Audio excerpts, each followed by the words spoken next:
welcome to the Global Primatology Virtual Conference hosted by Central Washington University. My name is Malcolm Jasmine and I will be moderating this session today. This session is with Dr. Mike Reid and will last until 4:30 p.m. Pacific Standard Time. Before we start, I wanted to let you know that this session will be recorded. If you do not want to be recorded, then you may turn off your camera. Additionally, to make this a fun learning experience for everyone involved, I'm going to request that we follow a few session rules here. One mic, one voice. Only one person speaks at a time. 2, respect all identities. This includes pronouns, nationalities, ethnic groups, etc. 3, this is a safe space. Don't feel discouraged. All are welcome to engage and ask questions. 4, one question only. Out of respect for others and time, please stick to just asking one question. 5, only speak for yourself and no one else. 6, no name calling or derogatory comments, questions of any kind. Failure to comply will result in your termination from the session. 7, keep the chat clear of traffic. Only use it to propose questions. Now that we're all on the same page, it is time to introduce Dr. Mike Reid. Addressing him as Mike will be just fine. Mike is an instructor at Durham College in Oshawa, Ontario, Canada, and he has been working on orangutan-related research since 2002. Dr. Michael Reid currently works in the School of Interdisciplinary Studies at Durham College as a sessional instructor, teaching courses related to disease and society. Mike's research interests include virus and malaria, evolution, and non-human primates, and a One Health approach. He is the Executive Secretary of the American Association of Primatology, the Primate Consultant, ROTPOTA Chair for Planet Madagascar, the Vice President of Canadian Cameroon Ape Network, and is on the editorial board for the American Journal of Primatology. And here's Mike. Thank you, Malcolm, for that excellent, great introduction. I'm going to start my slides here. I do have them captioned, so if anyone needs captioning, hopefully you can read that, and hopefully it understands what I'm saying well enough for now. I just got a thumbs up from Ashton, so it seems to be working. All right, so I know I've kind of given you guys a weird title, and I want you guys to be able to ask questions as I go. So if you guys have questions, feel free to ask them, either pipe in on the mic or type them in, and I think Malcolm can read them out if that's okay, if I don't see them. And I know, so again, this is kind of a convoluted title, Orangutan Conservation, Why My 17 Years of Studying and Helping Conserve the Asian Great Ape Has Convinced Me That a One Health, One World model is likely the only way to save them from extinction. It's long, it's wordy, not what I would typically present in a conference, but I think for this type of conference where we're kind of having a chat more than I'm presenting data, it's important for you guys to see and form your own opinions. This is my opinion on this topic, and we might all differ. I think Ashton and I have even had discussions about the palm oil thing in the past. And for those of you that aren't aware of palm oil, you will be brought up to date during this presentation. All right, so just to give you a quick idea of orangutan evolution, most of what we know about orangutan evolution is from fossil teeth.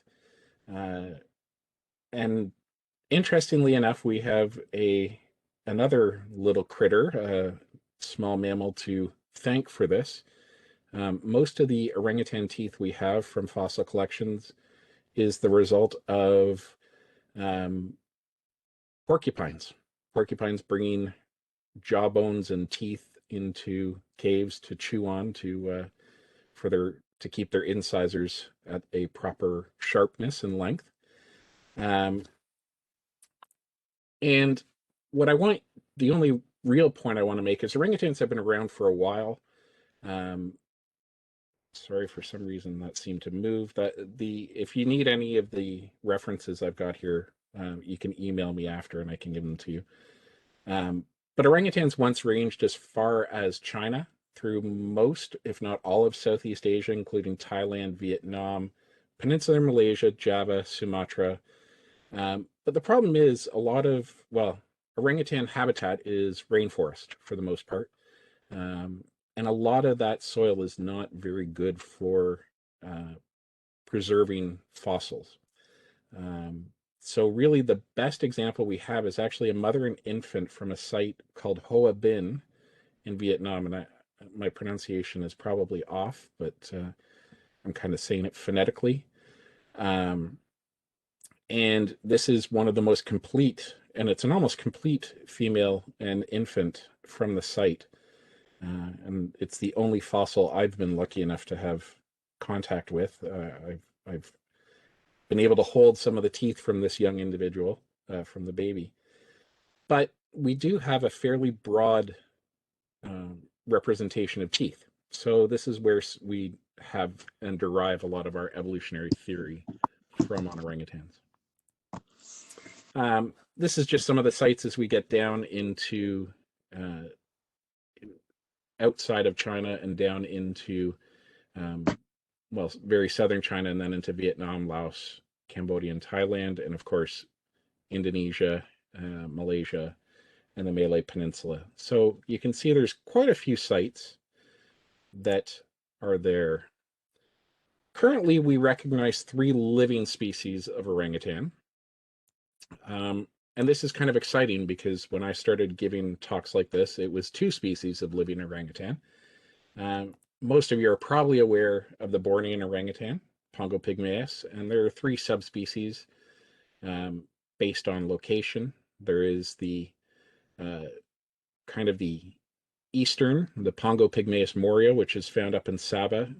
If any of you have ever heard of the site of Sepilok, which is a rehabilitation center and a tourist site in Sabah up here, that's where they are from.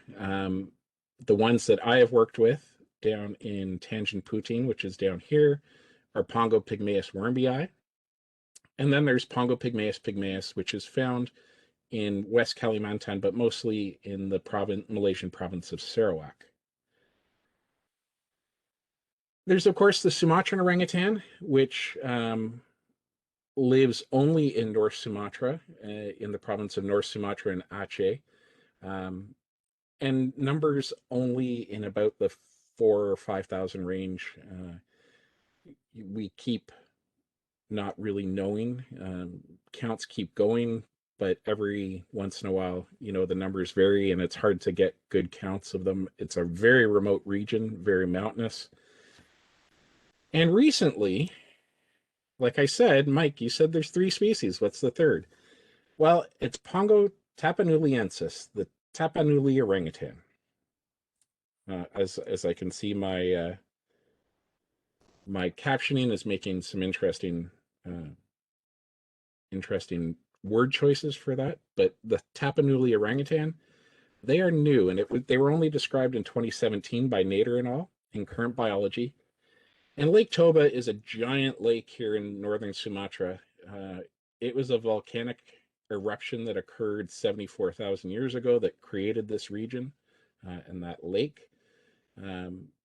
If you want to know how powerful that eruption was, if anyone remembers Mount St. Helens when it blew, on the eruption scale, that was a 1. The Toba volcano, it's a supervolcano, was a 2,800. So it caused nuclear winter in much of the world and did create some climatic problems over the time 74,000 years ago. But there's this little region just below Lake Toba where this group of very interesting new orangutans are found. And there's not a lot of them. There are only about 700 of them left in the wild. And so we've now, what we thought were, about 5,000 Sumatran orangutan, 4,000 or 5,000, we now have to cut that a little bit. There's probably about 3,000 or 4,000, and we now have about 800 Tapanuli orangutans left. So it's even more of a conservation crisis at this point. The other thing, I didn't mention is orangutans are very spaced out in terms of their habitat on the island of Borneo. And that, of course, contributes to things like inbreeding and stuff like that, which is also of concern to One Health, but kind of beyond what I'm going to talk about today. But just something for you guys to be aware of. All right, so what is One Health? So what is a One Health approach? And this is just a nice graphic from the University of California at Davis, based on their One Health platform, and they have a One Health Institute there. So they kind of are one of the leaders in One Health globally. And it's this intersection of thinking about our health globally altogether. So not looking at human health, animal health, and the environment as separate entities, but looking at them all as one. And it's this central area where we all come together because none of us can live in a vacuum, right? So we have this idea that this is the important part, and this can help not only conserve wildlife species, but also make the planet, the people, and the environment much healthier and much more resilient, and basically thrive. Okay. And again, if you guys have any questions, don't feel you can't stop me. Okay. So one question we have to look at is, what is health? Obviously, we've all talked about COVID for the last year, so I figured a vaccine picture hopefully gives us a bit of hope. And someone loading a needle with something. But, what is health? Have we ever thought about health? And this is from Ghilardi et al. In 2015, and they put out kind of a One Health document for primates, and they define health as a state of sound physical well-being, generally characterized by an absence of disease. Oh, it should be an absence of disease, which is illness or injury. Okay. Anyone notice what might be missing from that? Even when we're talking about animals, and this is, for most animals, this is probably true. But especially with primates. Anyone have any guesses?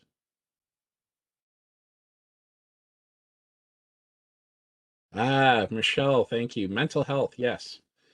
So physical and mental well-being, that is the only thing I would add to this definition personally. And I'll come back to this again in a bit when I talk about some of the orangutans I've been lucky enough to know, because mental health does play a role in wildlife. There are mental health issues or things that can become mental, helped by looking at mental health, among other things. Okay. So what is a disease? I don't really have to provide you with this, but I think everyone kind of understands what a disease is. You probably have a good idea.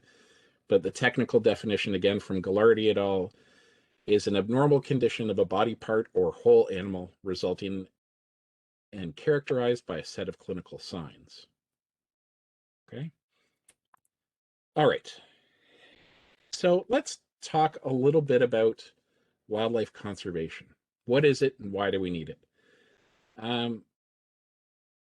I'm curious, does anyone have any takes on what wildlife conservation is or where it comes from? You guys have any ideas or any thoughts? I'm happy to hear them before I kind of give you my take. I think everyone's feeling very shy today.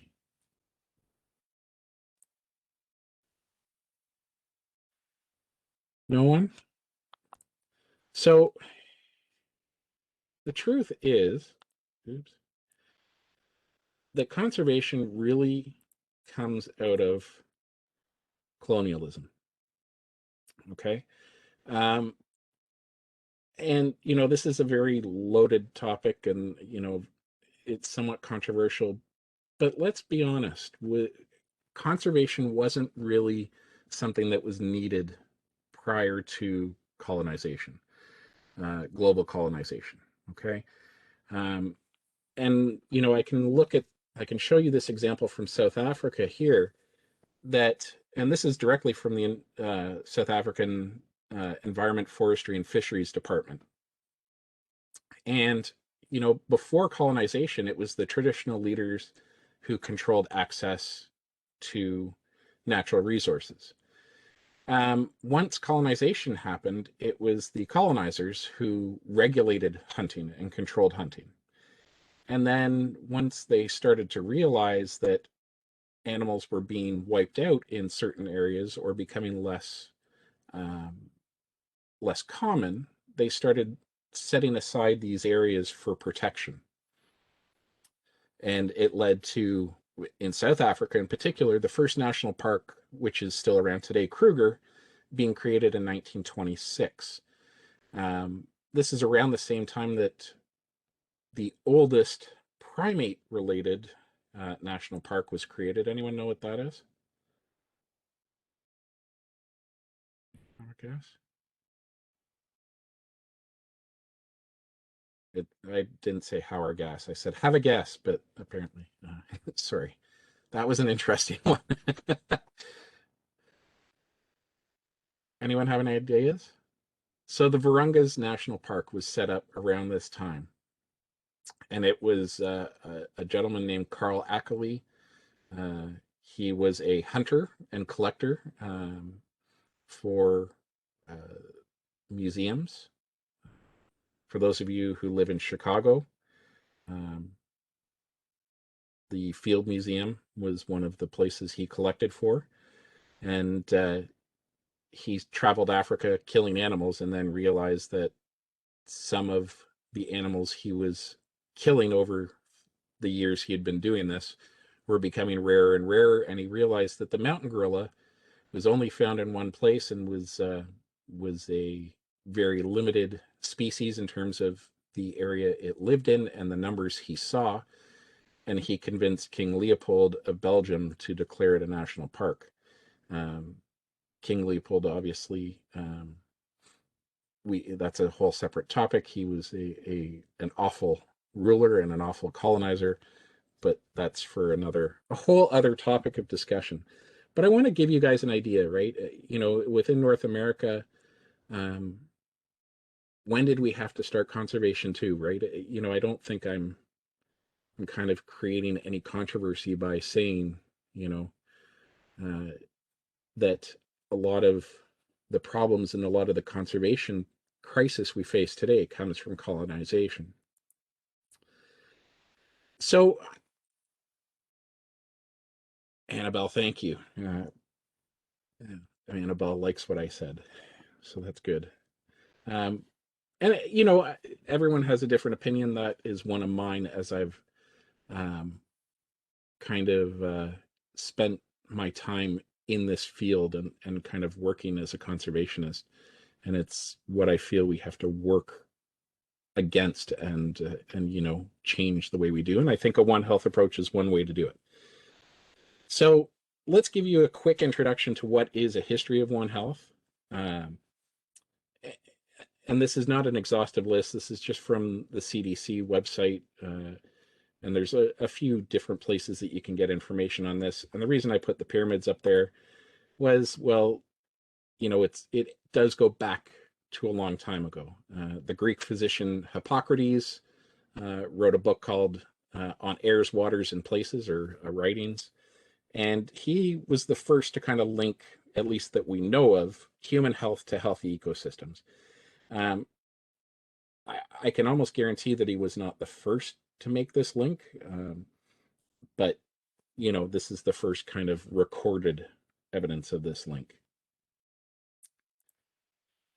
In the 19th century, there was Rudolf Virchow, and I'm sorry if I'm pronouncing his name wrong. He was a German medical doctor, and he was interested in the interrelated nature of human and veterinary medicine. You saw a lot of crossover.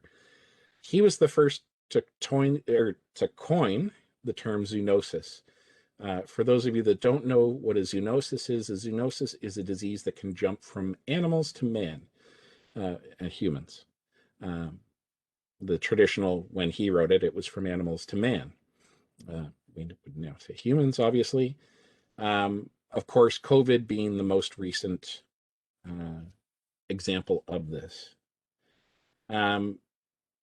In Canada, and kind of the next phase of this was William Osler, who was a doctor here in Canada. And he trained with many of the top medical practitioners of the time, including Virchow, and wrote The Relation of Animals to Man. And he is considered the father of veterinary pathology. Okay. There's other stuff to talk about with him again in terms of his views on other things, but he was not a great person, let's just say that. But he is considered the father of veterinary pathology. In the 20th century, Dr. Calvin Schwabe wrote a textbook called Veterinary Medicine and Human Health, and he coined the term one medicine, okay? And he really looked at the link between human and veterinary medicine more deeply, and he pushed for MDs, so medical doctors and veterinarians, to collaborate to effectively cure, prevent, and control illnesses that affect both humans and animals. So he's kind of considered one of the fathers of modern One Health. The CDC in 1947 established a veterinary public health division, and they wanted to look at veterinary public health both in the US and globally. So this was kind of the first foray there. In 2002, a book called Conservation Medicine appeared, and it had four main goals, or listed four main goals: to look at human-induced natural changes in climate, habitat structure, and land use, look at pathogens, parasites, and pollutants, look at biodiversity and health within animal communities, and to study the health of humans. So this was kind of an early one, but from this century. And then later on, the Manhattan Principles came to be. And the Manhattan Principles were written in 2004. And this is kind of where One Health started to really be called One Health and One World. And I'm not going to go through there are 12 Manhattan Principles if you want to see it. I've given you the website here, so you can have a look at those. But it's basically stuff that we're going to talk about today. Okay, it's this look at the intersection of environmental, human, and animal health. It's looking here. Okay. Now, what is something that we often don't think of as being a health issue? When we talk about it, and we probably all talk about it at some point in our lives when we're talking about school or buying a house or getting a job, or trying to give you guys some hints. What do you guys think?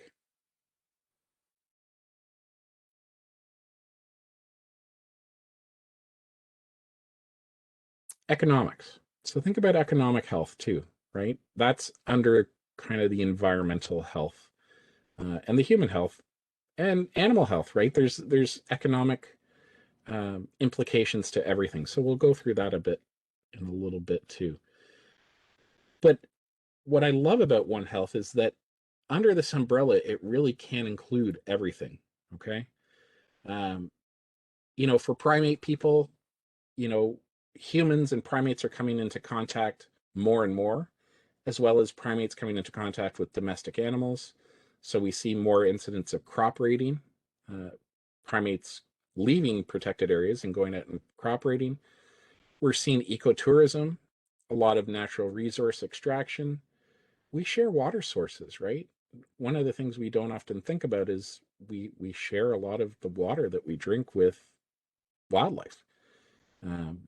Anyone who's ever had swimmer's itch will know that, which is a parasite that comes out of ducks and geese, and infects us when we swim in habitat that we share with them. Primates use we use primate habitats as travelways. We often walk through primate habitats. A lot of local people are employed by conservation, research, and tourism companies. Soldiers and military personnel use these regions during conflicts.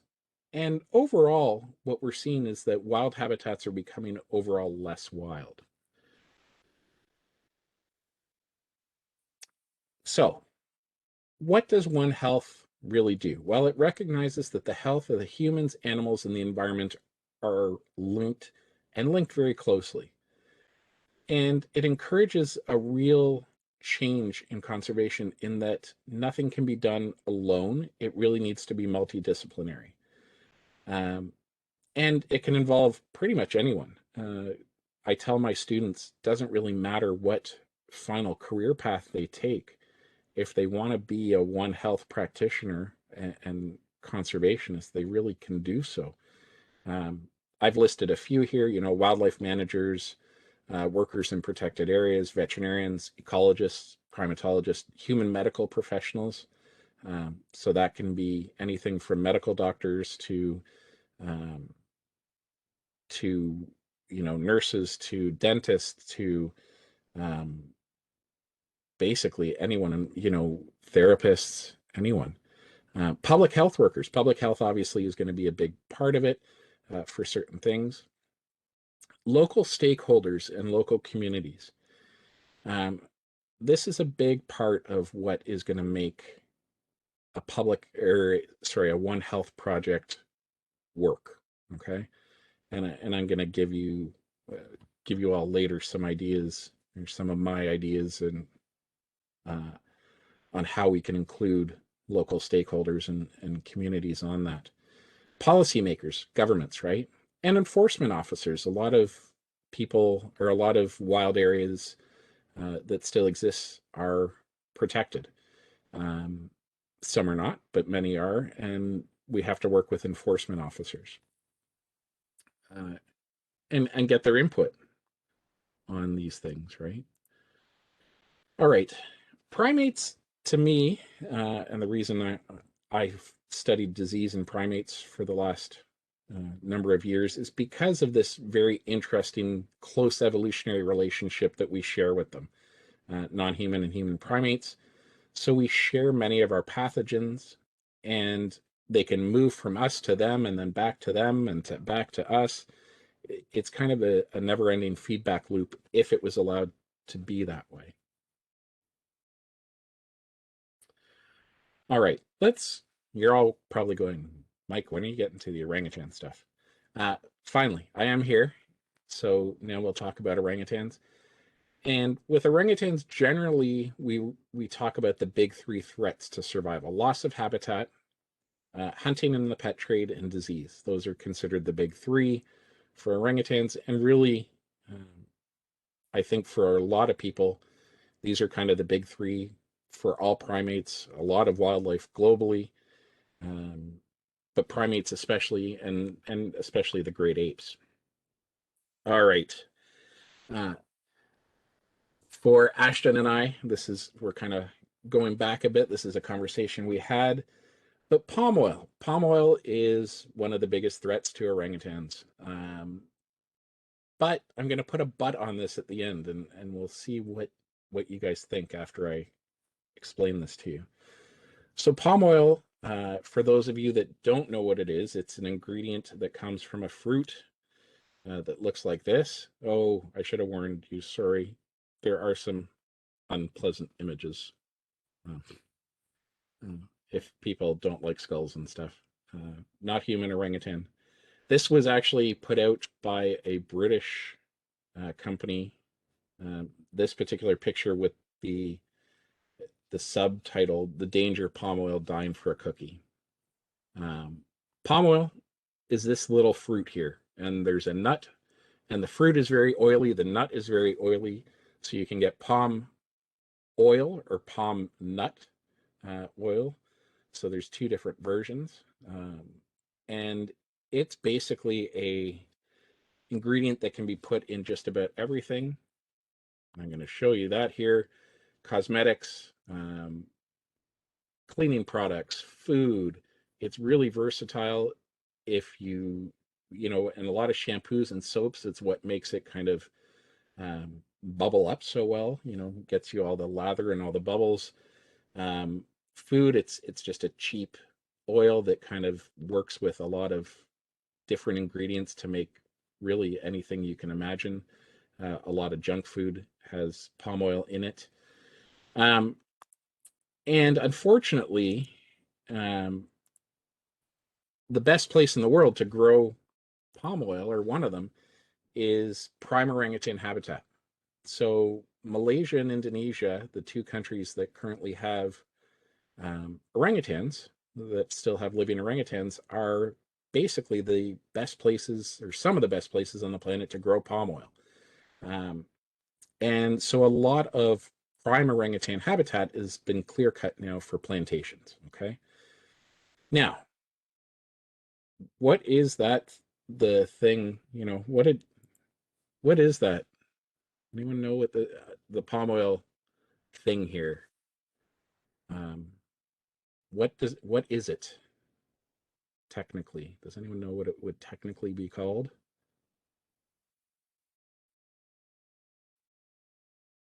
It's a fruit. Okay. What do orangutans love to eat? Fruit. What is it? It's a very high dense calorie fruit. So orangutans like to go into palm oil plantations. They don't care that it's a human plantation, that it's not one of their typical foods. They will go in and happily eat. So what happens is invaders are often killed for food. Infants can be taken for the pet trade. And orangutans, even the ones in rehabilitation centers, it seems that orangutans that are held in any kind of human captivity, often where they experience higher densities, become more exposed to humans, obviously, and our diseases, and they require our help to eventually be able to be returned to the wild. And this creates its own set of problems. So this is kind of typically what palm oil clear cutting looks like. It's a monoculture, so people often don't plant anything else. And, you know, unfortunately, this was all rainforest before, and now you can see it's just vast tracts of palm oil plantation. Palm oil, unfortunately, the trees only last so long, so eventually they have to be kind of cut and replanted too. So it's not that these trees live, you know, 1,000 years and can kind of replace the forest in themselves. Now, a lot of people have been talking about getting sustainable palm oil, and this is, I'm not going to lie, you know, a reliable, responsible palm oil is the number one solution to a big orangutan problem.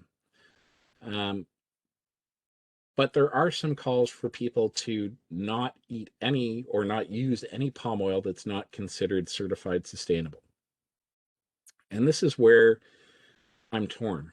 You know, so many Indonesians and Malaysians, on a very small scale, you know, day workers, require this to survive.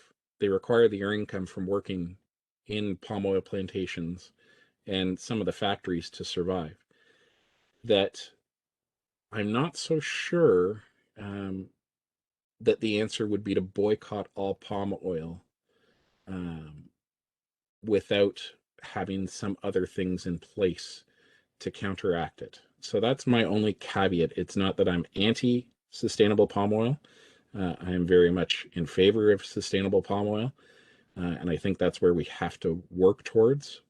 But I think that we have to be very, very careful because, you know, by boycotting, we're not necessarily hurting the big conglomerates. I mean, obviously we are, but it's not just them that are going to suffer. The people that are really going to suffer are the people on the ground that are doing the actual work, the workers. It's not the people sitting back in the big office buildings or in the boardrooms that are really the ones that are going to suffer. So I think we need to be mindful of that. And I think that's an important One Health thing to consider, from an economic point of view. Who are we affecting by making some of our decisions? Forest fires are another one.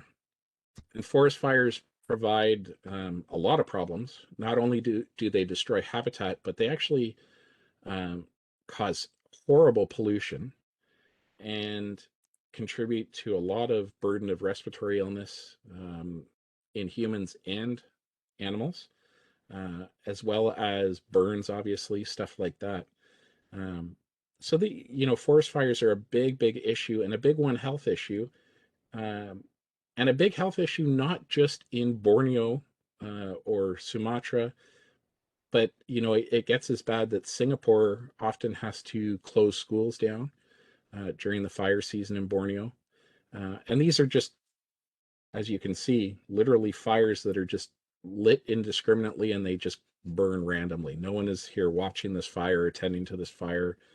They've just kind of lit it and left, and whatever it burns, it burns.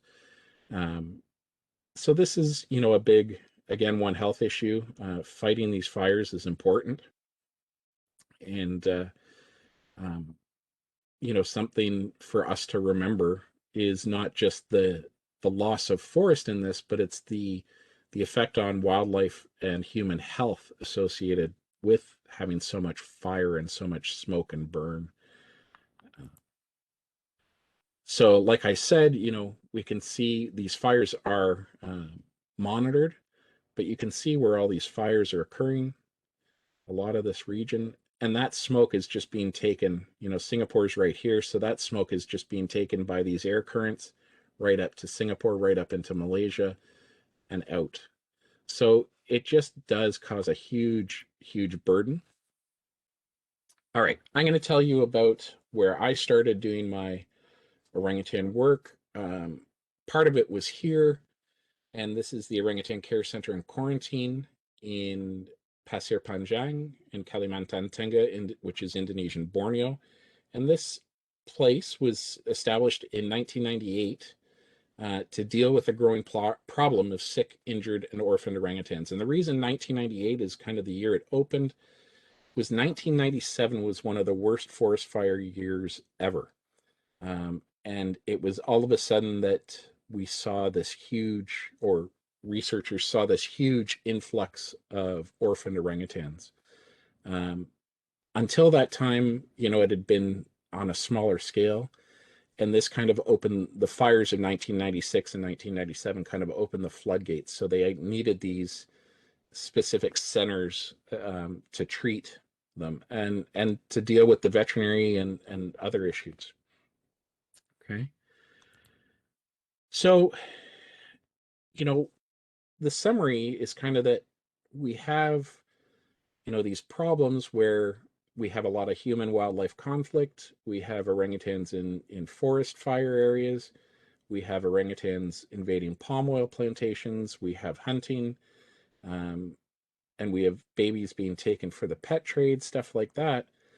So we end up with a big problem in orphan orangutans. And what do we do with them? And right now, we are rehabilitating them. Okay, so like the rehabilitation center, the OCCQ, in that I just showed you the picture of, people are rehabilitating orangutans, and there's a number of great orangutan rehabilitation centers across Borneo and Sumatra that are helping deal with this problem. But this is what some of the injuries look like when they come in. This is a baby orangutan who has been taken as a pet. The mother has probably been killed, and they come in with some injuries. So they do need a lot of, typical traditional medical veterinary care that you would think of. But they have to be kept long term, and they have to be taught how to be an orangutan. And this, course, causes problems because, well, I'm not an orangutan, so I'm not the perfect one to teach them how to be an orangutan. So we kind of do our best. And, this is what a night cage would look like. In the day, they'd be out getting experience in the forest, um, and getting some exposure. But often they spend their nights in cages, to keep them safe and to keep them from being poached or taken for the pet trade again, and ending up all back in a bad situation. And over the years, the care centers, these rehabilitation centers have evolved to give orangutans a lot of more specialized care as we've learned more and more about them, how to get them ready to be in the wild. But what we don't, or what we first didn't really think about back when orangutans were first, well, people were first seeing orphan orangutans, was, I'll wait a minute with that slide, was what to do with them after they get big enough and are ready to go back on their own. We have a new problem, right? Where do they go, right? So this is something we have to think about also. And, we're talking a lot about health. Does anyone see a problem with releasing them to a place where there's wild orangutans? Or what might be a problem?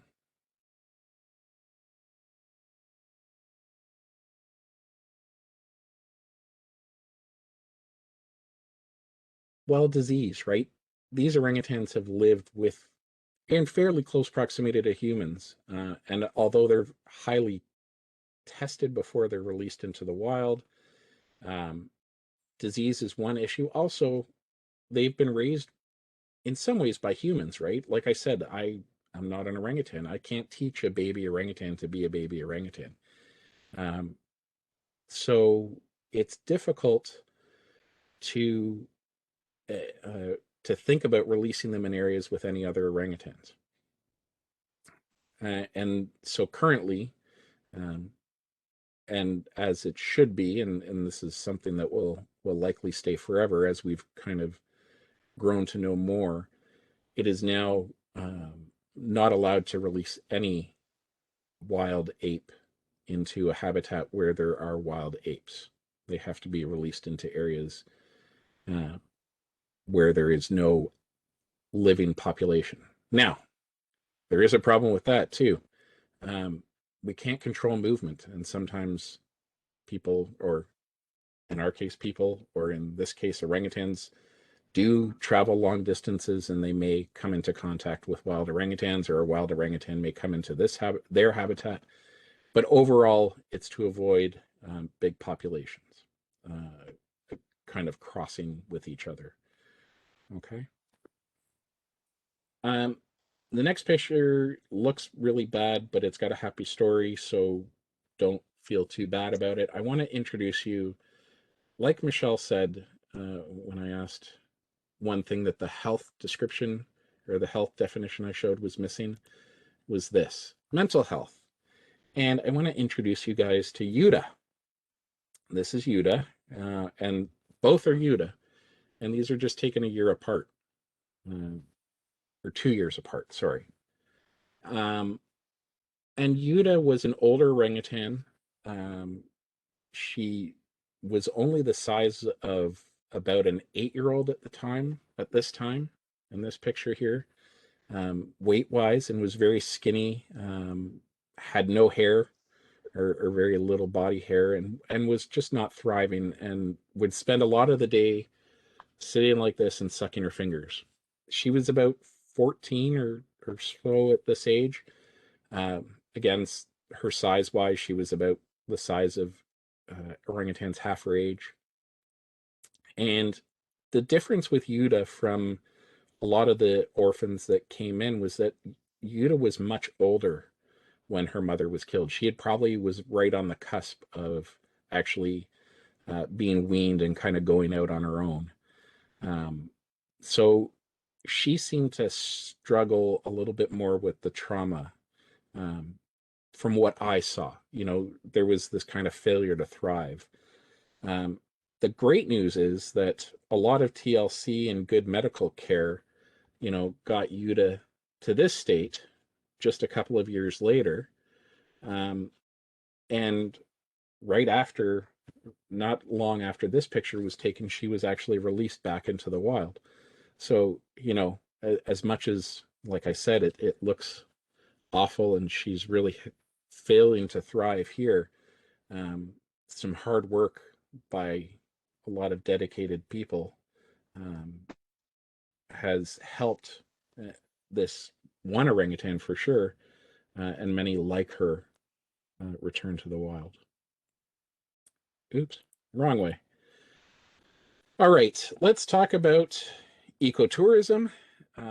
Ecotourism is a great way to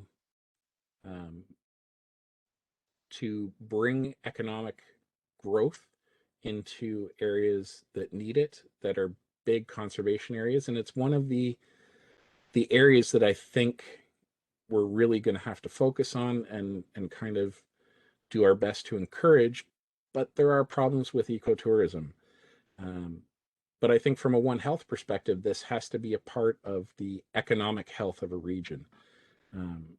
We have to do something so that that provides jobs for people. Okay. When you go into Tanjung National Park, this is the kind of village you might see as you go upriver, right? It's a very small traditional village. This is traditional architecture, houses that are built. This is all swamp forest, so this with little rivers and streams that run through it, so it gets seasonally flooded. And there's not a lot of, you're literally in the middle of nowhere, so there's not a lot of economic possibility in this region. Most people have small farms where they have a rice paddy or something, or a few other crops, and then hunt or fish. Okay. And we get orangutans like this. This is Win. Win was a big male that lived in the region, and was an ex-captive. And this is kind of a typical feeding station picture when tourists will come and see the orangutans eat. But the one thing we can't control is that orangutans don't really care about the rules too, right? So we've set up rules so that we don't come in close contact with orangutans, but they have to be adhered to. And one problem you'll see, I'm sure you've all seen videos if you've watched some of the mountain gorilla videos from tourism, is that often the animals do not behave. And by behave, I mean follow the rules that humans have set out. So we have to have good wildlife managers that do things like this. As you can see, this orangutan mother and infant, they've come right over to the bench where people were likely sitting and started taking their cup of milk, and they're drinking down here. So what has to happen with responsible tourism is any human has to be quickly moved out of the way, and not allowed to get close for the risk of disease transmission. Also, you don't want the baby, touching humans and stuff like that. And as much, unfortunately, as I'm sure everyone in this room, we all have a love of primates, or that's probably why we're here. It's kind of this, the thing that we have to keep in mind is that we really have to work for not touching primates. And it's an important thing in keeping them out of media and social media. And we've all made that mistake. When I started working almost 20 years ago, we didn't really see a problem with putting pictures of us up with apes and stuff like that. And now I don't do that anymore. One, I don't get contact like I used to, and two, I would never post a picture.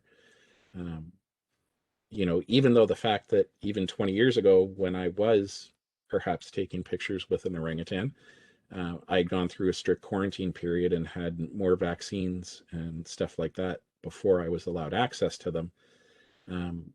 But it just does provide the wrong idea. So, you know, even photography, you can kind of argue wildlife photography is kind of a One Health issue, right? How do we protect orangutans and other apes the best from human disease and the pet trade?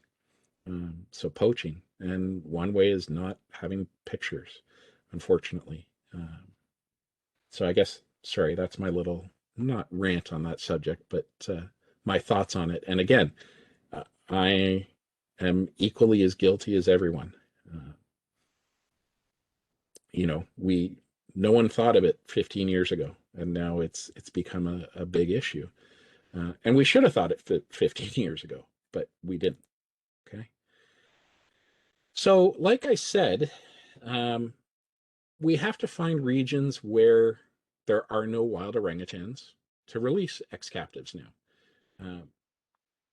So back in the olden days, you know, this wasn't necessarily a thing. So that's why at sites like Camp Leakey, you still have some ex-captives, like the fabulous princess, who was taught sign language in the 1980s. There's Siswi, who you may have seen videos of. She's the one often seen sawing logs and stuff sitting on the porch of Dr. Barute Galdicus's house.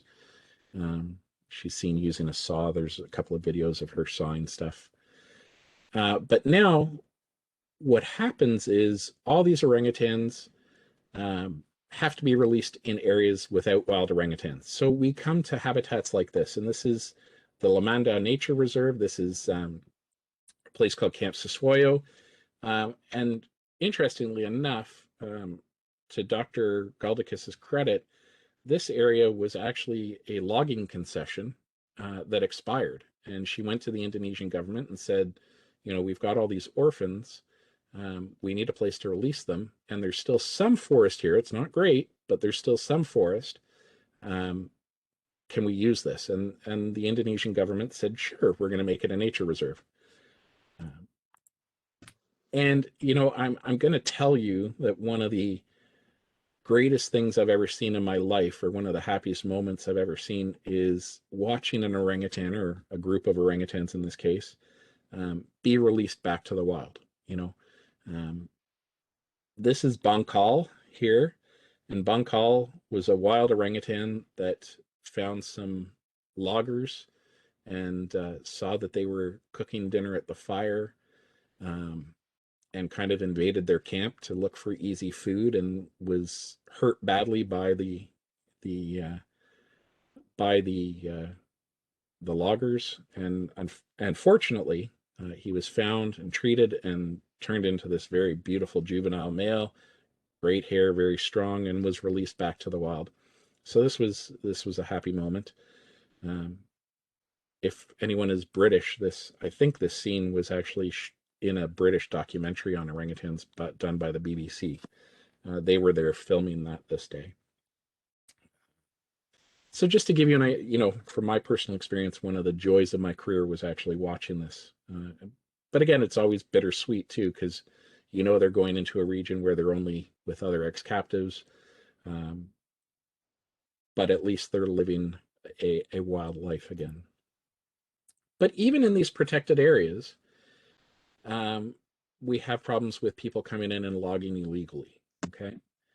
And so habitat loss is still a huge threat. If it's not palm oil, illegal logging is a big thing. And, you know, I can tell you from personal experience, waking up at 4:30 in the morning on a platform in the middle of really nowhere in Tanjung Puting National Park, sleeping on a platform, to hear gibbons calling in the background and chainsaws, and that's the only thing you can hear. It's kind of a disturbing sound to know you're in a protected area. But it's hard to blame the loggers. These people are just trying to make a living and earn an income and feed their family and provide medical care and stuff like that. And again, this is where a One Health approach can help take care of some of these issues, right? And I'm gonna, we're almost done. I'm getting close to being at the end. So I'll give you a bit of a summary. So some organizations are doing things like reforestation. This is Orangutan Foundation International, and they've bought some land and they're planting trees and doing stuff like that. Um, Obviously, responsible palm oil is a big thing. But I worry that we're going to see more of this and more of these orphans if we don't support local stakeholders. Okay, we have to find a way to support and work with local stakeholders. Most of these people aren't rich. They're not, no one's a millionaire, no one's, you know, looking to really get rich, but they want to provide for their families and do what, the reason we're all in school or we've done school or, you know, to have a career and make a living. And this young man here sitting beside me, to give you an idea, his village, when Tanjung Puting was made a national park, his village was actually in the national park. And the Indonesian government said, you can't we can't have a village in the national park anymore, so we're going to move you across the river. But we'll pay you. Well, guess what the Indonesian government never did? Pay them to move their village, right? So their whole way of life, their whole traditional village, where they had lived for probably generations, was all of a sudden moved, and they no longer had access to it. So they fought back, and this village took control of an orangutan feeding site that was run by the Indonesian government. And what I can tell you is that Orangutan Foundation International stepped in and they hired them all and gave them jobs as kind of a way to help out and show support and let them then take care of the orphaned orangutans that were at this formerly run government site. So it kind of went under their umbrella. So this young man has now been an employee of Orangutan Foundation International for many, many years, which is great. That's a conservation success story, right? And something we should be proud of. But to think that your whole village was moved and that you were promised money and no one paid, and your village, it's such an issue that you have to do something as drastic as take over an orangutan tourist site, kick all the national park employees out to get some attention. And the attention wasn't really from the Indonesian government. They really didn't care. Often the national park, at this time, the national park officers were very rarely in the park. That has changed to some degree today. Okay, so, again, we've got this traditional lifestyle, subsistence lifestyle, but we have to take, like I said, we have to take account the needs of local stakeholders. Okay, and these are some of the keys to One Health that I see, and I asked some friends, Dr. Chet Trividi and Dr. Travis Steffens, to help me flush out this list. And the take-home message I want you to kind of take away is that the needs of the local stakeholders are integral to the success of any One Health project. Okay. The one thing is that these can vary from site to site and or project to project. Okay.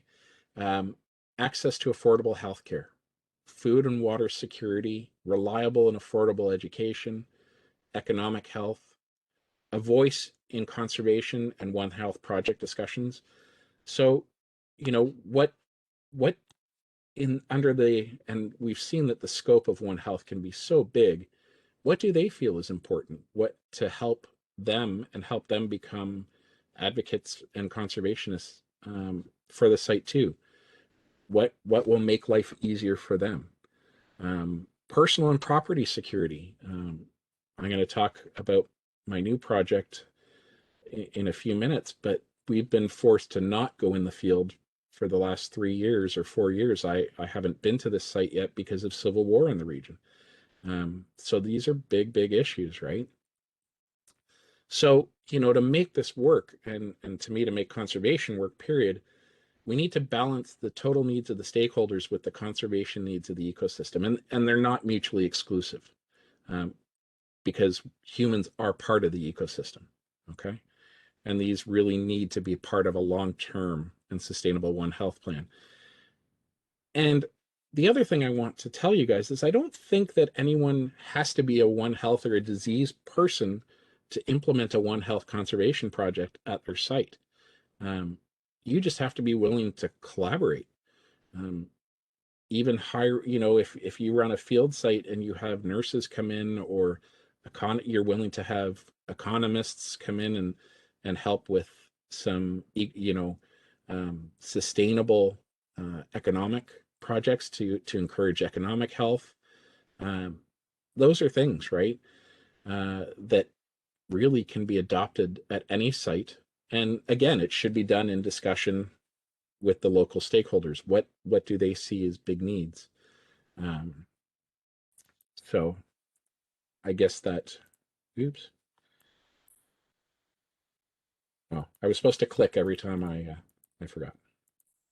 All right, so my current project, I've kind of taken a break from orangutans now, and I'm actually, like Malcolm said, I'm the vice president of the Canadian Cameroon Ape Network.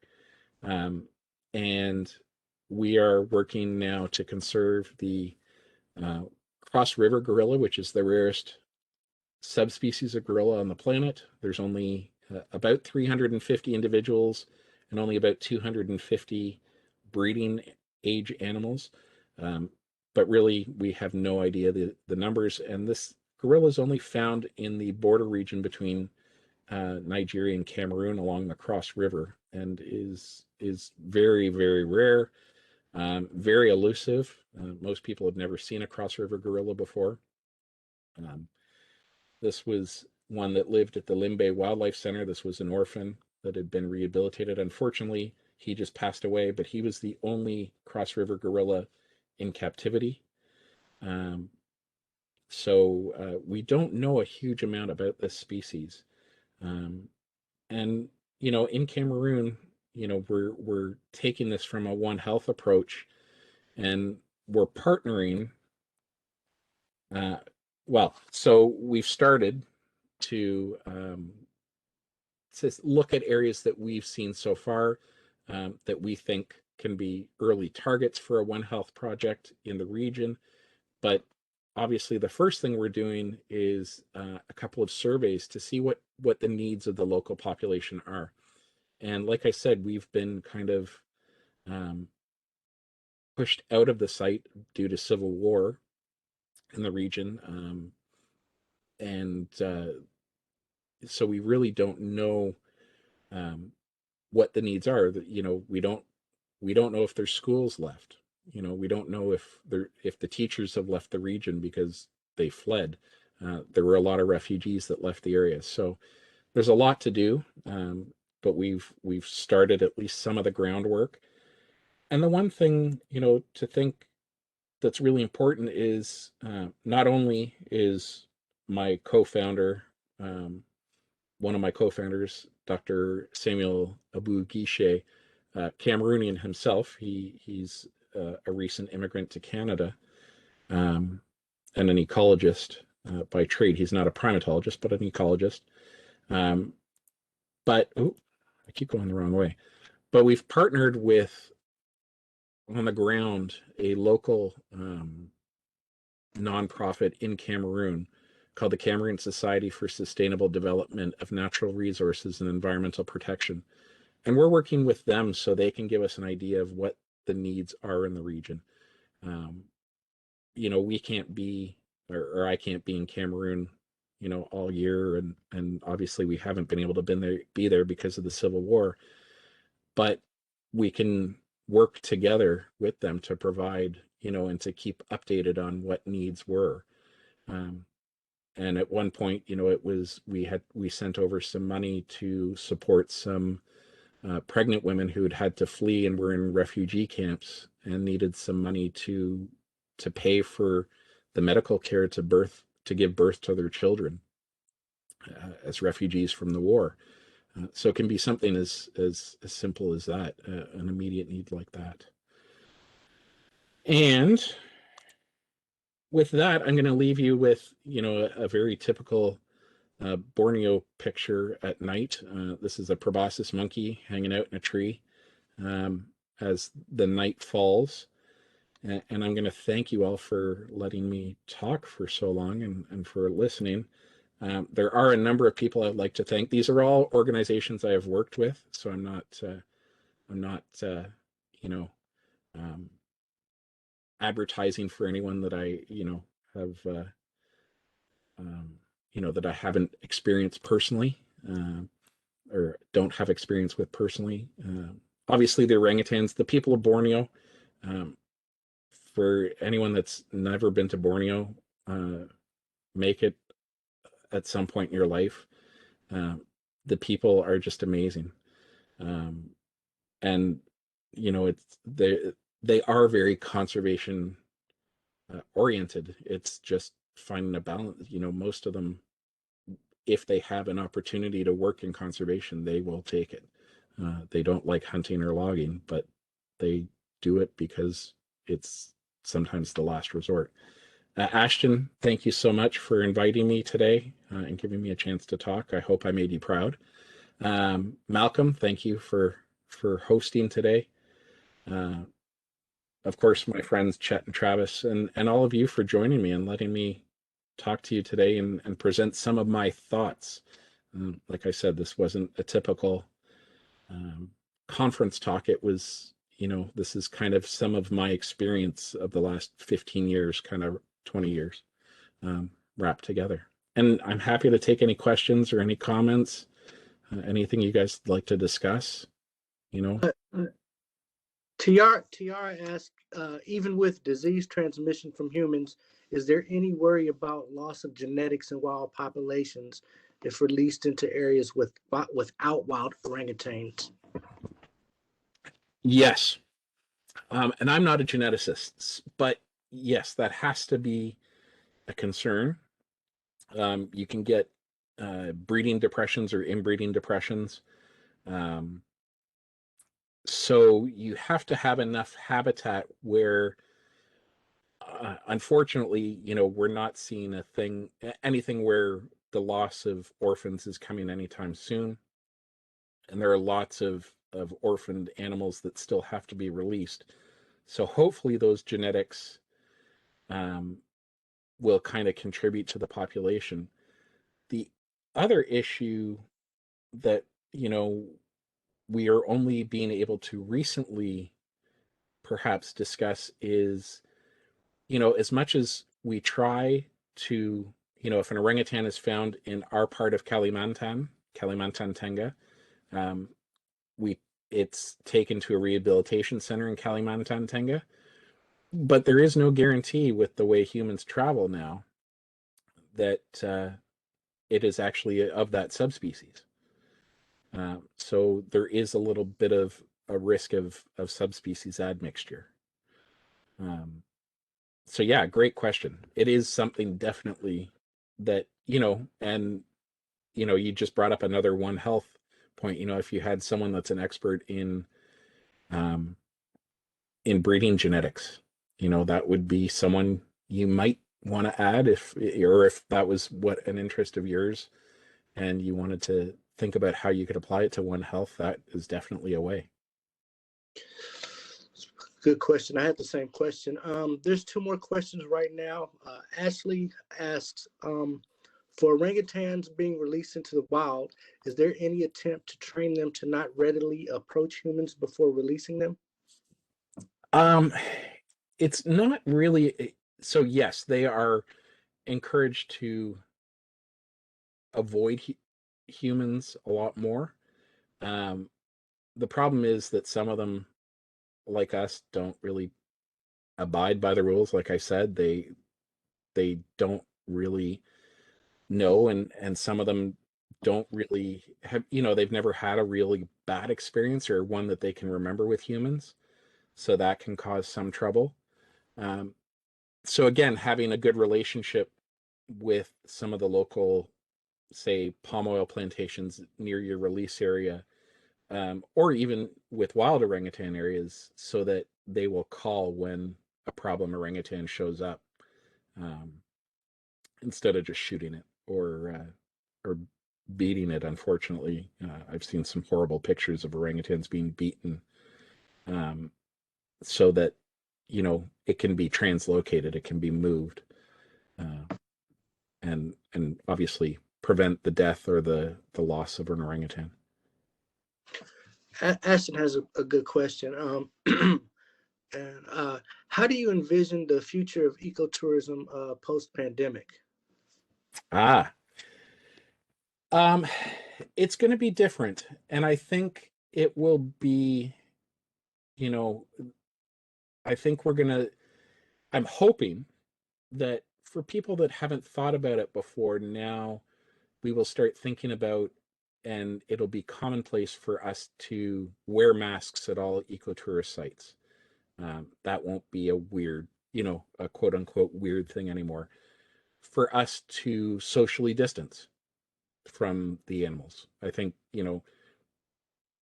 I hate to say that COVID may have been good for ecotourism, but it maybe has in some ways, um, because it's exposed people to some of the things that I think we need if ecotourism is going to be one of the main ways that we help bring money to communities and money to governments, right? Um, it's hard, it costs money to run these national parks and to keep this land, you know, this land as forest. The Indonesian government could say, hey, we're going to sell it to blah, blah, blah company for, $100 billion and let it be logged and turned into palm oil plantation. So I think it's a good way to balance out um, economics and use, as long as it's done in kind of a sustainable and ethical way for all. And I'm not against tourism by any stretch of the imagination, um, but I think we have to reimagine our idea of grade A tourism, and I think COVID may help us kind of make that transition a bit easier.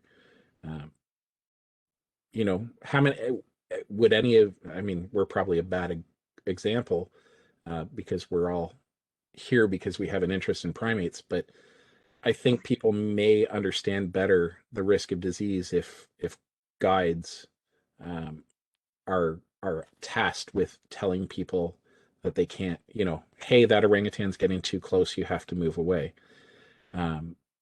Because traditionally, what they're worried about is not getting a tip, right? So they avoid um, confrontation with the tourists. If an orangutan or a mountain gorilla gets too close, they kind of just don't comment on it because they don't want to lose the tip. So if we can encourage that to not happen, I think that's important. Mike, you have research regarding primatology, coming in contact with the primates during COVID, don't you? I kind of published a opinion piece Okay. that kind of was, some people took it or left it. It was advice, and it was one point of view on whether we should stay out of the field Right, during right. COVID. What's interesting, and the reason I'd like to shout out my friend and colleague Dr. Chet Trivedi, is he wrote a counter argument that yes, we have to be very, very careful, but before we stay out of the field, we have to think about what the long-term consequences are. So we kind of wrote a a he said and then he said piece, looking at different points of view on the matter. And I was purely looking from a disease point of view, and he kind of made the broader argument. Good. Thank you. Any other questions? I can't open it. Ashton posted a link. She posted a link in the chat. I can't open it. It'll close me out. It's the link to your paper, Mike. Oh, thank you. Yeah, it is It freely available, that one, if you're curious about what I said about that was a part of my question I forgot to ask. Thank you, Ashton. Yeah, and what's interesting is for those of you who are thinking about primatology, the American Society of Primatology and the American Journal of Primatology have been very open about this. And I think, primatology, because of our history in the discipline, we are well set up as a discipline to take on a One Health approach. Because often we work in very remote areas, and we already in some ways already do. We already are, for those of us that are field workers or have done some field work, we're working with rare animals most of the time. So it's like you become an instant conservationist. And this is kind of just extending that a little bit.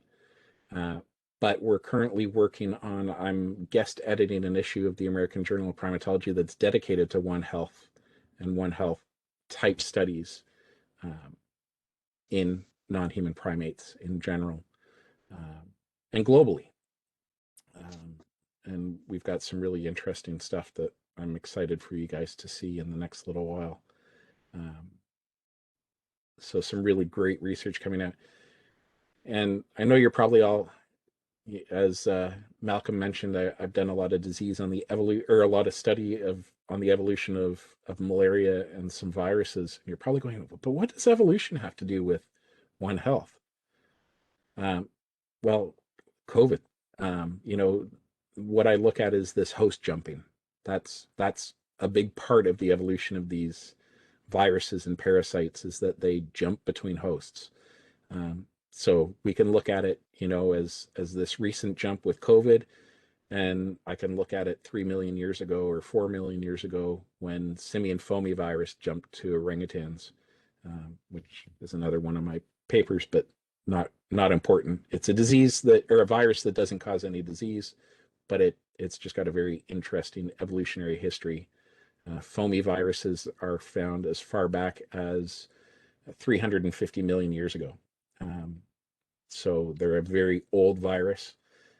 Coelacanths have them, the ancient fish that everyone thought was extinct with the dinosaurs, but they refound off of the coast of Madagascar. So they have it, and primates have it. And funny enough, we're the only primate that we've ever tested that does not have it, humans. We can get it, but it doesn't make us sick. But in Canada, because I have been exposed to primates, I am never allowed to give blood because of simian foamy virus. But that's a whole other story. That's for another talk. Any questions? Thank you so much, guys. It was great. It was great to be here today. Mike, Hi, can you hear me? I can.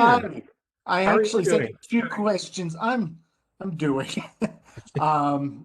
going through chemo, so I'm not going to turn my video on today. Well, But I actually I've been sent there, Clayton, so I know. understand completely. I had actually sent you two questions on private message because for some reason my chat's not sending to everyone. But I wanted to ask you, vector-borne infections are abundant in Orang home range, and malaria is a very common infection in disease in rehabilitation center amongst Orangs. What can we do to help with malaria, other plasmodium infections in Orangs? So I'll let you answer that one first, and then I'll ask you the second one. Yeah, that's a great question. So standing water is probably the biggest issue. Getting rid of breeding habitats. Anyone who spent time in a forest, though, the dark, moist forest, tends to be a just a great place for the mosquitoes to hang out. And mosquitoes bite at different times of day. I think also, there are some things that can be done around the site to take away the vector, but also monitoring, right? If it's a rehabilitation site, making sure you know your animals well enough, and that's one of the tests that you should be doing. I was trained by our Indonesian techs on how to look at or find malaria in a microscope. They were the ones that trained me, because it was a test that they did as part of the routine monitoring. When they saw a sick animal, that was one of the things they immediately tested. If they had to take blood, it was looking for malaria also. And I see your second question. Your second one came up. Hi, Michael. I was wondering if you consider ecotourism as was an option for Cross River gorillas. Obviously not now, but in a future perspective. That's another great question, Clayton. I think, if that was what locals were interested in and it was done responsibly, I think it could be done. But like you kind of started your question or ended your question with, right now, kind of the political stuff would have to be worked out. For those of you that don't know, Cameroon used to be two colonies, a French and an English colony, and they kind of got pushed together, and the French and the English Cameroonians still have some not like for each other. So it's still on those traditional, the Civil War is, the English Cameroonians want their own country and the French Cameroonians want them to stay as one whole country. It's kind of the short, it's obviously more complicated than that, but that's kind of the short version of it. Does that kind of answer your question? I know it's kind of a cop-out a bit, Clayton, that, I wish I could take credit for that one. That was not my other question. Oh, I actually sent you one on speciation, actually. I said, sorry. you, It showed up as you for some reason on my chat. no worries. Do you feel that splitting primates like orangutans into multi-species versus subspecies hurts conservation efforts and biological science? Like P. tapenuliacens can still breed with T. abelii, meaning biologically they should be subspecies versus species. Oh, now I'm finally seeing everyone's questions. Sorry, guys. No worries. Okay, so I finally figured out what window I have to open and how to open it.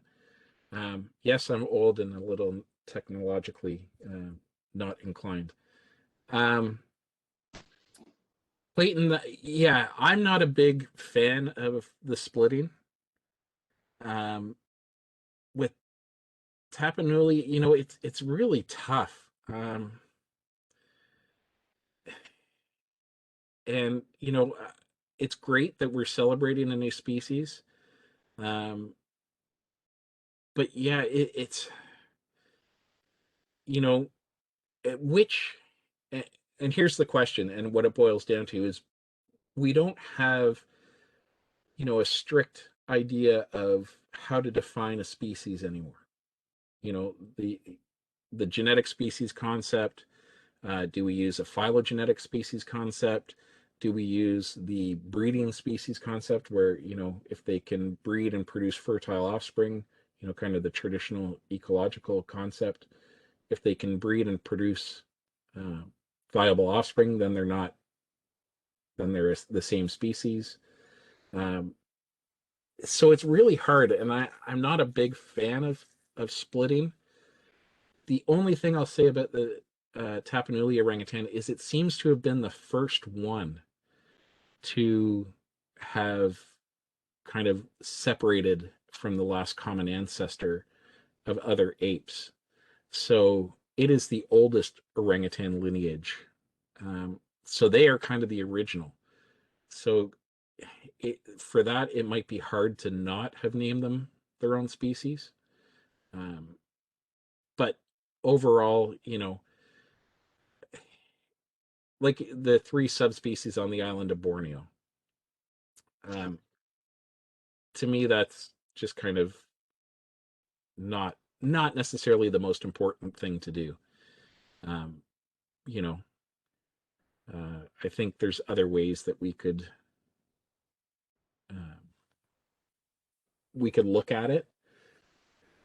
But I come from the old school where when I was first starting out working with orangutans, it was Pongo pygmaeus abelii and Pongo pygmaeus pygmaeus.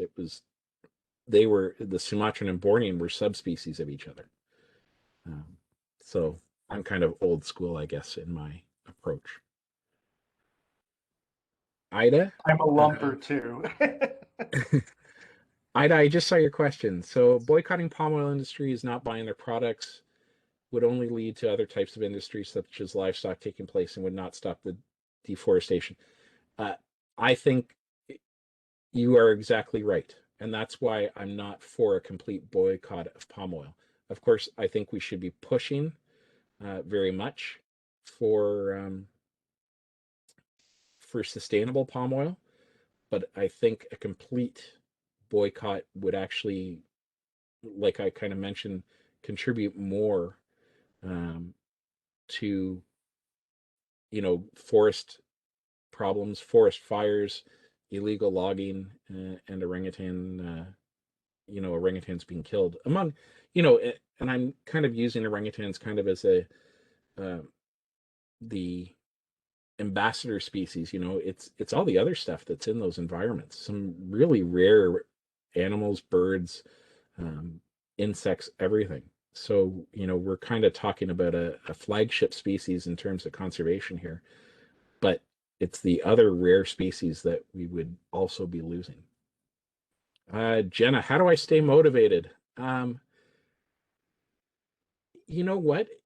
It's like, I'm going to say it's one of those things where if once you kind of see the good and you see that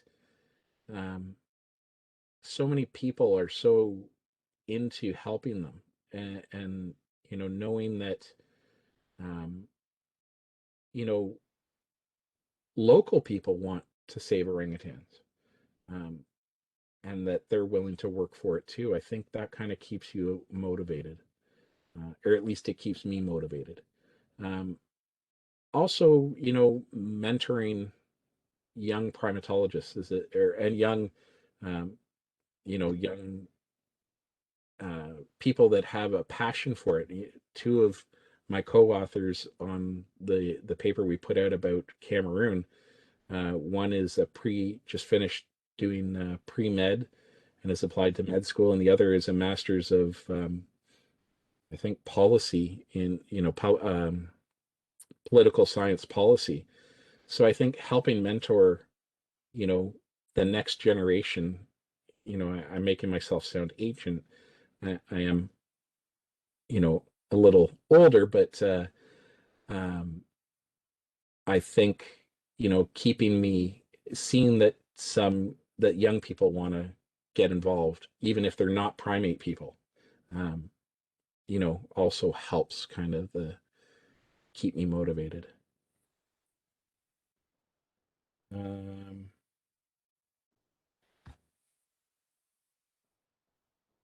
Marielle, they don't know how to forage in the same way. Unfair competition for resources, possibly. Yes. So I believe you were talking to or talking about wild orangutans versus ex-captives, and that is true. There could be an unfair competition for resources, for sure, if they shared a habitat. That is definite. And Anita, like you said, and make sure they don't encroach on a wild orangutan's territory.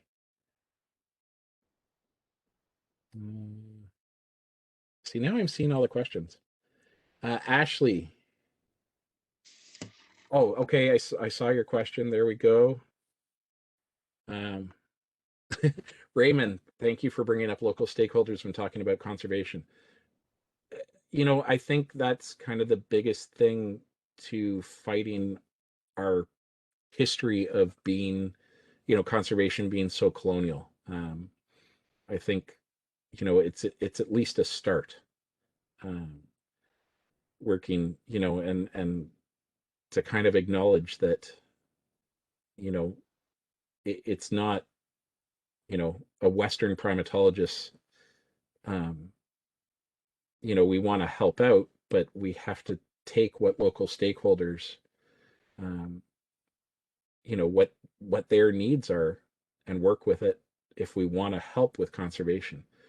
You know, and the whole goal for me with the Canadian Cameroon Ape Network is eventually I don't have to do anything.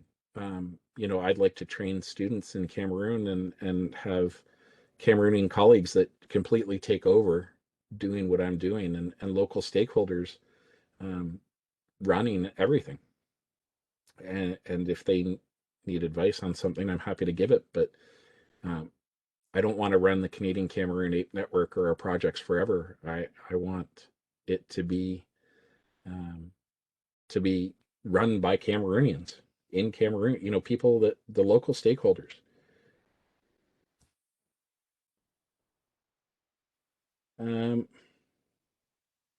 Oh, Kim, it was Kim. It was you that asked the question on the on ecotourism, which was a great question, by the way.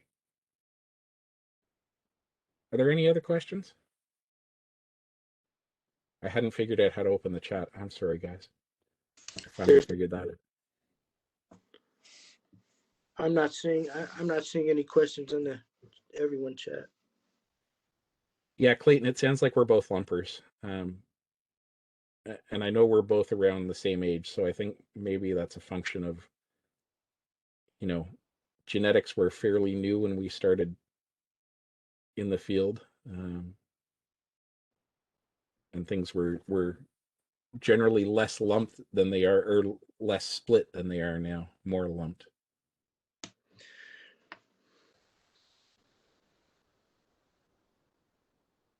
Well, I think that wraps up our last day of our very first ever Global Primatology Virtual Conference. Thank you, Mike, for ending us on such a good note. On One Health, it's very nice to hear your perspectives and your experiences with that. So, to everyone else who is in attendance, we do have a virtual mixer, and it starts in 30 minutes. And this is being held on Gather, so you can find the link on our Facebook and our Instagram page. Actually, it's not on Instagram. It's on Facebook and Twitter. And essentially, I don't know if you are all familiar with Gather, but the platform allows you to walk around a room and interact with those who you want to interact with. So it's not quite like a room where you're going to be sitting and staring at empty boxes, but rather you can choose who you talk with and who you do not. So I encourage you all to get on there and network, because if we have heard anything this week, it is that networking is so important. So definitely make sure to take some time to get on there. And thank you again for everybody attending this conference. And thank you, Mike, for your talk today. Thank you for inviting me. It was a great experience, and you know, it's great to see so many people interested and encouraged and trying to do primatology, right? Yes, absolutely. Well, I hope that I see you all at the virtual mixer. And if not, thank you again for coming and making this such a success. Bye, everyone.